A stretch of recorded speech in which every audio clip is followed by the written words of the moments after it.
Uh-huh. I see you looking at that plate. I sure do. You believe that a lot of people don't know how to make basic gravy? So I'm going to show y'all how I make my gravy. So I took all the meat out. This is what is left in the pan, that grease and that goodness that's left in there.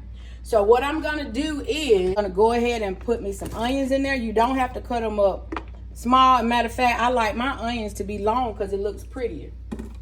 And then along with those onions, I am going to put some flour in here. And I'm just going to let this brown. And I'm making a good bit of gravy. So I did add a little bit more flour. But we're going to let that cook. So what you're going to do, you're just going to cook this until it's brown. And you're going to be looking for like a dark golden brown color. You're going to think it's going to be too dark, but actually it's going to be perfect. Because I do want a brown gravy. I do not add no browning sauce, which you can if you want a darker brown gravy. But I like to do mine the traditional way and let it cook and get it brown.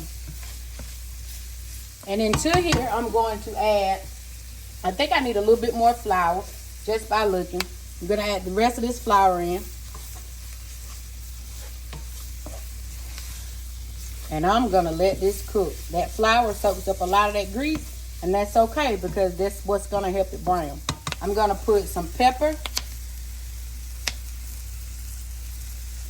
and simple ingredients. Like I said, pepper, and then I'm going to add some salt. And ain't that much salt coming out of here, y'all. And I'll be like, oh, she added so much salt.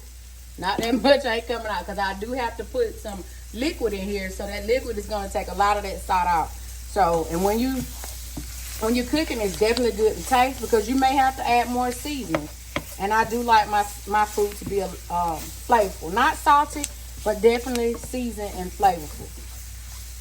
Kind of keep it flat in the pan if you can so all this can cook. The onions will definitely cook down. So Toot said today that she wanted some cube steak. And I already took out ground beef meat to make hamburgers on the grill. And she's like, I want cube steak. I'm like, girl, cube steak is way too high. We've been looking, prices are ridiculous. And so I was like, what I can do for you is I can make those patties.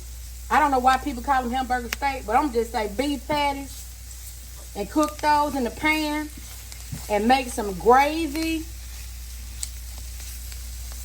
And that's what we're going to have. And it's very similar to cube steak.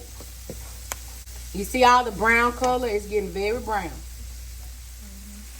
All right, I did have to add a little bit more oil. I like to take oil out and keep it in a cup